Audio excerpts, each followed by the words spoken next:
Hi everyone, it's Chris and welcome back to another video. Today I'm going to share with you my favourite albums from the members of my favourite band, which is Deep Purple.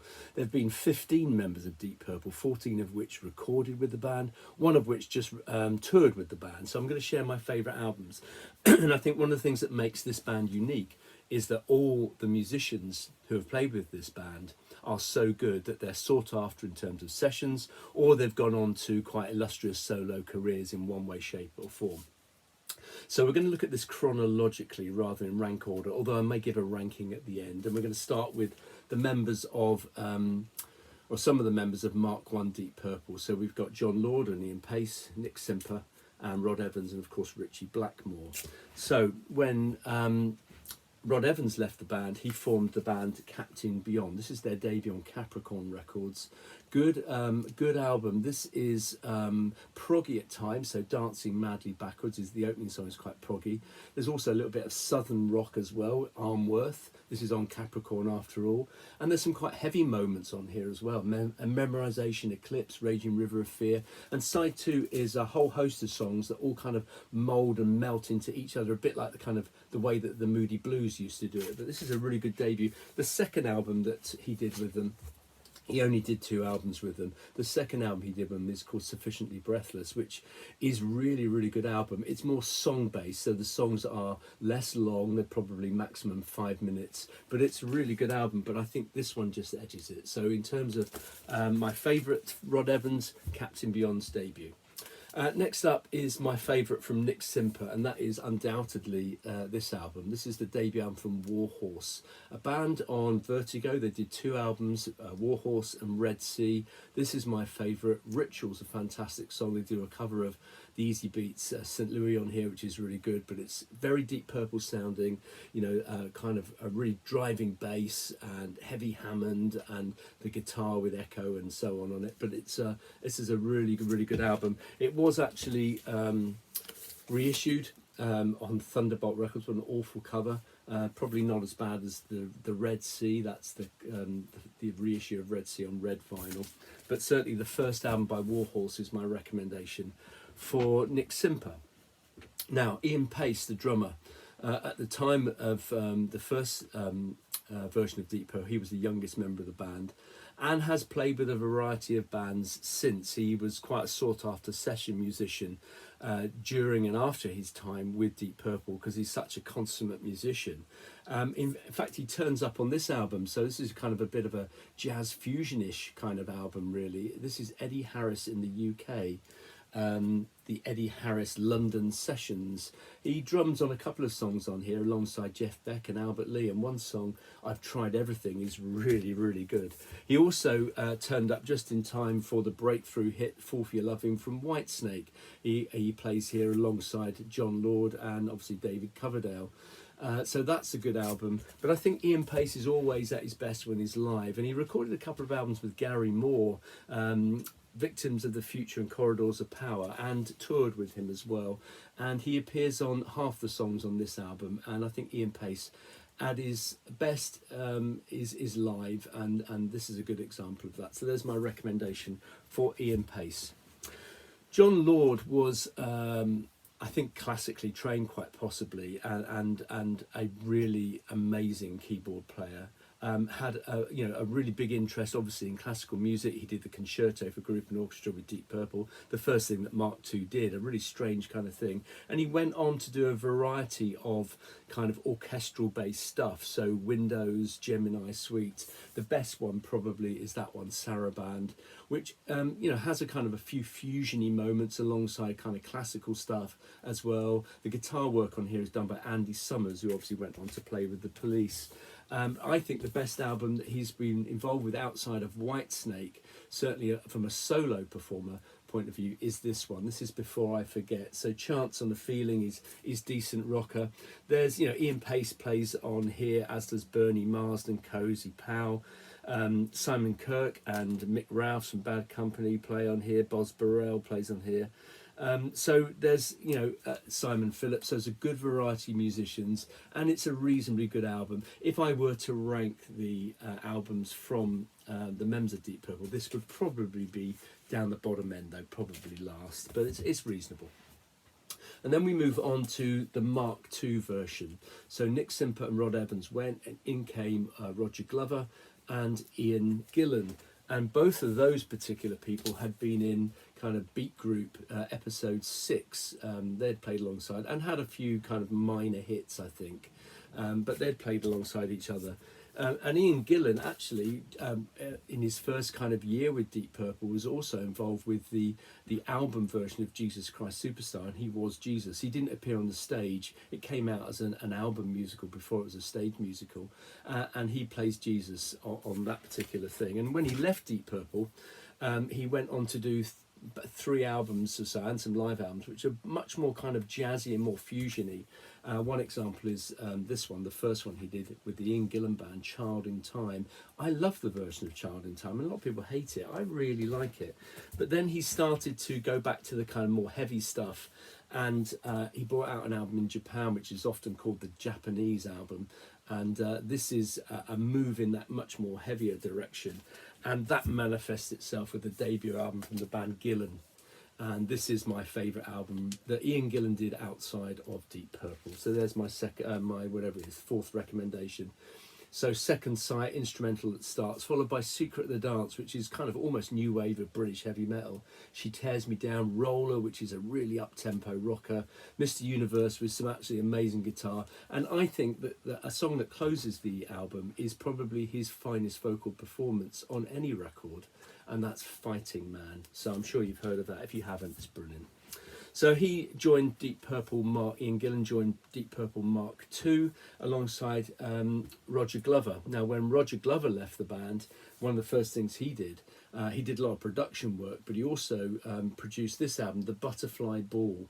And this has a couple of Deep Purple members in it. So, for example, David Coverdale is in this on this particular album, as is Glenn Hughes, the person who replaced Roger Glover in the band, and also Ronnie James Dio, who sings Love Is All, which is probably the most famous song from that. Now, Roger Glover had a little bit of redemption with Richie Blackmore and appeared on a couple of 3 or 4 Rainbow albums. This is the first one, the version of the band with Graham Bonnet. This is the version of the band that did All Night Long and Since You've Been Gone. He, I don't know if he produced this album, I don't think he did. I think he might have done anyway. But he went into Rainbow. But I think his best solo album, he's done 3 or 4 solo albums. I think the best one is probably this one. This is quite kind of proggy, really. It's got 4 tracks on it based on the elements. So Earth and Wind, Fire and Water. And it's a half decent album. There's some vocal stuff, lots of instrumentation. There's the Munich Philharmonic Orchestra are playing on this, but it doesn't feel like some kind of clunky marriage of rock and classical. Actually, it's much better than that, and and I don't know if Roy is watching this, but he alerted me back to this. I haven't played this for years, and I quite enjoyed it when I played it. So thanks, Roy, for reminding me of this album. So yeah, pretty good stuff. So obviously Ian Gillan and Roger Glover left the band, and we are up to Mark III of Deep Purple, and this is the version of the band where David Coverdale and Glenn Hughes join the bass. David Coverdale, the vocalist, Glenn Hughes, the vocalist and bass player. Now, David Coverdale was a relatively unknown, but a very unknown young kind of singer. He'd been in a kind of a band in the Middlesbrough era called The Government, but nothing else. Whereas Glenn Hughes had a reasonable amount of success with a band called Trapeze, a 3-piece band from the Midlands here in the UK. This is the 3rd album that Glenn Hughes had been involved with, and a decent album it is. So when he left Deep Purple, which was in 1976, he's been involved with a whole variety of projects. I mean, looks like he's got an enormous back catalogue in terms of a solo performer and all the sessions, because he's just a beautiful vocalist when he doesn't oversing. And one of the albums where I think he doesn't oversing, which is really worth listening to again if you haven't, is Black Sabbath. This is Black Sabbath featuring Tony Iommi. Originally it was going to be just a Tony Iommi solo album, but I think the record company put him under pressure to make it a Black Sabbath album, and this is a really, really good album. It's not very Black Sabbath, but it's a good album, but there's some great riffs on it. Here's a promo 12-inch, which for me has got some of the best songs: In for the Kill, Turn to Stone, Heart Like a Wheel. probably three of the best songs that are on the album. But Glenn Hughes' voice on the album is tremendous. There's a couple of other things he did with Tony Iommi. He did this album, Fused, which is from the 2003, 2004, something like that, which is really heavy album, which is pretty good. He did a collaboration with a guy called Pat Thrall, who played with Pat Travers, amongst other things. And it's called Hughes Thrall, which is possibly my favourite album by that Glenn Hughes has been involved with. This is a tremendous album. Vocally, he's on really good form. He didn't do very much in the 80s. I'm glad he did this. It's tremendous. But vocally, I think two of the best albums he's been involved with is firstly John Norum, Face the Truth. John Norum's the guitarist from Europe. And the title track, Face the Truth, which opens the album, is just sensational. It's a brilliant hard rock song, and Glenn Hughes' voice on it is absolutely tremendous. But my favourite album by Glenn Hughes is his live album, Burning Japan Live. This is brilliant. It's got a mixture of kind of his solo stuff and some Deep Purple stuff as well. And that is a fantastic live album. If you've not heard it, you must. And then we've got David Coverdale. So obviously David Coverdale went on to very, very big things. He went on obviously to produce the big seller 1987 with Whitesnake, famous for Is This Love, Here We Go Again, Here I Go Again, and so on. But my favourite album by him is the second album he produced after he left Deep Purple. In fact, it's on the Purple label, and it's called North Winds. I think his voice on this is absolutely brilliant, and there's a couple of songs that really, three songs that really stand out. Breakdown, which was a single which talks about the breakup of Deep Purple. Only My Soul, which actually was the B-side of Breakdown as a single, which is just, his vocal is beautiful. And the opening song, which is the title track, which is North Winds. Absolutely fantastic album, and that's my favourite David Coverdale album. And then we come to Richie Blackmore. Now, Mark III of Deep Purple was the last time that Richie Blackmore recorded with Deep Purple until later on in the 80s. And he went on to form a band called Richie Blackmore's Rainbow, which were predominantly him plus a band called Elf, who had toured with Deep Purple in 1974. This is not bad. For me, it's the album that followed that, which is, I've shared before, which is one of my favourite albums of all time. It has one of the most perfect sides of vinyl ever, and that is Stargazer and Light in the Black. This is an absolutely brilliant album, bar one track, When You Close Your Eyes, which is okay. Bar that, this for me is a perfect album. It's absolutely brilliant, and that's my recommendation from Richie Blackmore. I would personally go searching, if you can, for the deluxe version of it, which has a couple of mixes and some rehearsal stuff, which is really worth listening to. Offhand, I can't remember out of the New York mix or the Los Angeles mix which is the better one. It's marginal, I think, but what an album. Absolute classic. Love it. And then we come to Mark IV of the band. This is the only album they did. It features American guitarist Tommy Bolin. Now, Tommy Bolin he was from Boulder, Colorado, I think, and had been in a band from that area called Zephyr. And they had done a couple of albums with Tommy Bolin. This is their debut, and this is their second album. This is going back to Colorado, and this is, I think, just called Zephyr, isn't it? This is probably the better of the two albums. The guitar work is great. I think these albums are spoiled by the vocal, who is a very poor Janis Joplin.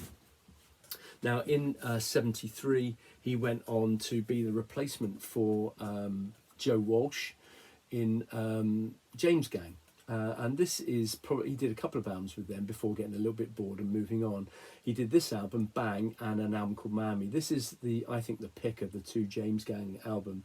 You know, if you doubt that Tommy Bolin can play the guitar, listen to From Another Time. The guitar work on that is just brilliant, and that's probably my favourite of the James Gang albums. But he was also, a couple of months after that, asked to join Billy Cobham and play on what is often seen as a seminal jazz fusion album. He plays on 4 songs on this particular album, Spectrum. So he plays on a song called Taurian Matador, Strasses, which has been sampled by everybody, Red Baron, but also on the opening track, which is called Quadrant 4, which is absolutely brilliant. He also played with another jazz fusion drummer, Alphonse Mouzon. He plays on about 5 songs on here as well. One song called Nitroglycerine, which is just absolutely brilliant guitar work. But for me, my favourite album by him that he's been involved with is his his first solo album, Teaser. Tommy Bolin, the amazing thing about him is that he could play any style of music. He could play jazz, he could play blues, he could play rock, he could play funk, he could play it all. A tremendous guitarist, fundamentally flawed through a drug habit, which ultimately claimed his life in '76. But this is a brilliant album. It has funky moments, it has Latin moments, it has ballads, it has rockers, it has jazz fusion. This is a tremendous album, and I think there is a whole host of kind of rehearsal CDs and extended versions of the songs that are on Teaser. This for me is the pick of it, and this is my recommendation from Tommy Bolin. This is tremendous. It has 2 versions of a song called Crazed Fandango, which again, if you ever doubt how good Tommy Bolin was as a guitarist, you need to play Crazed Fandango. But the deluxe, Teaser Deluxe, is my pick for Tommy Bolin. So Deep Purple broke up in '76. They reconvened in '84. The old cracks kind of surfaced again, and Ian Gillan left the band, and in came an American called Jolan Turner, and they recorded this album, Slaves and Masters, often seen as the worst Deep Purple album. I don't know if it is actually. There's a couple of albums which I think are pretty close to this. It's okay, it just doesn't sound very like Deep Purple. It sounds much more like Rainbow. And the reason for that, obviously, is that Richie Blackmore and Jolan Turner had been together in Rainbow. This is the last of the albums they did together, and possibly the best. But Jolan Turner has been a sought-after vocalist. He's got a beautiful voice. And he played with Yngwie Malmsteen on this album, Odyssey. And the first track, Rising Force, is tremendous. Vocally, it's brilliant. Guitar work is tremendous. It's not too much overplaying by Malmsteen on it, but that's really good. But my favourite album by Jolan Turner is a band that he put together in the 2000s called Sunstorm and House of Dreams. If you like AOR, then this is absolutely brilliant, this album, Gutters of Gold, which is written by Jim Petterick, who sang with Survivor. But this album is really, really good. So that's House of Dreams by Sunstorm, my recommendation for Jolan Turner. Now, Jolan Turner left the band, Ian Gillan came back in.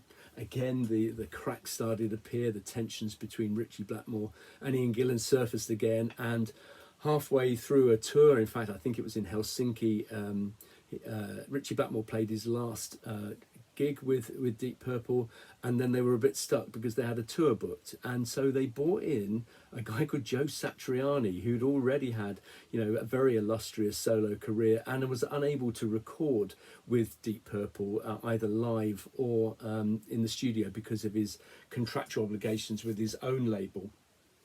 For me, this is the best Joe Satriani album, Flying in a Blue Dream. I love this album. It's got some vocals on it, which is unusual for Satriani. Is generally instrumental, and there are some tremendous instrumental stuff on here. And if you want to listen to Joe Satriani playing with Deep Purple, Flying in a Purple Dream is a tremendous bootleg. So that's Joe Satriani. Never recorded anything with them, but toured with them through Europe and then into Japan and back into Europe, I think. Okay, so they were looking for a new guitar player. They found one, and his name was Steve Morse. And the first album they did together was Perpendicular. Tremendous album, real return to form. Contains Sometimes I Feel Like Screaming, which for me is the greatest reunion or post-break 76 breakup Deep Purple song. It's brilliant. Steve Morse, a bit like Tommy Bolin, could play any style he wanted. And in the Steve Morse band, this is from about 84 or 5, something like that, Steve Morse band, we've got quite a lot of kind of fusion-y things here. Cruise Missile is a tremendous fusion song, so he could definitely play fusion alongside his rock stuff. He appears with Kansas on this album, Power, which is a little bit AOR, but it's not bad. But for me, the pick of the albums that involve Steve Morse is this album. I don't know if it's the debut, I don't think it is, possibly is. This is on Capricorn Records. This is Dixie Dregg's What If. Starts off with a song called Take It Off the Top, which if you're from the UK and you're of a certain age and you listen to the Friday Rock Show, then you will be familiar with that particular tune. But there's some tremendous songs on here, instrumental, involves a bit of violin, which I struggle with a little bit. Quite a lot of jazz fusion moments on here. Variety of styles. There's some kind of bluegrass, some southern stuff going on, as well as the fusion stuff and rock stuff. But Steve Morse is a seriously good player. Now, Steve Morse was in the band for 20 odd years, but the longest serving guitarist by Mars, 29 years, something like that. The second album he did with them was called Abandon, and that was the last album to feature John Lord. And John Lord was replaced in the band by a guy called Don Airey. And the first album that Don Airey was involved with was Bananas, which is one of the worst covers. Deep Purple are not renowned for their covers, and this is no exception. And it's not a very good album, if I'm really honest. And for me, it's right up there with the worst album that Deep Purple did. Now, Don Airey had been on a whole host of, as a guest musician, as part of bands. He's played with everybody: Michael Schenker, Black Sabbath, Ozzy Osbourne, loads. He played with Rainbow alongside Jolan Turner and Richie Blackmore. He played with them on a variety of albums. But for me, the pick of the albums that he's done outside of Deep Purple, I think, is with his time with Colosseum 2 alongside Gary Moore. And he appears, I think, on all three Colosseum 2 albums. This is the second. I think it's the second, or is it the third? I can't remember. Second, I think. This is Electric Savage. And there's a couple of songs on here, lots of guitar moments on here, which are brilliant. But The Scorch is a great example of Don Airey at his finest. What a fantastic musician Don Airey is. And then we come to the last member of the band, who is Simon McBride, who took over from Steve Morse. Steve Morse left the band after the album Turning to Crime, which was a covers album, which was dreadful, one of the worst Deep Purple albums, if not the worst Deep Purple album. He left to look after his poorly and ultimately his dying wife. And he was replaced by a guy called Simon McBride, who'd been with a variety of kind of small-time bands, I think, and done some solo stuff, none of which I own. And he played alongside Ian Gillan and Don Airey in a variety of projects and was asked to cover for Steve Morse.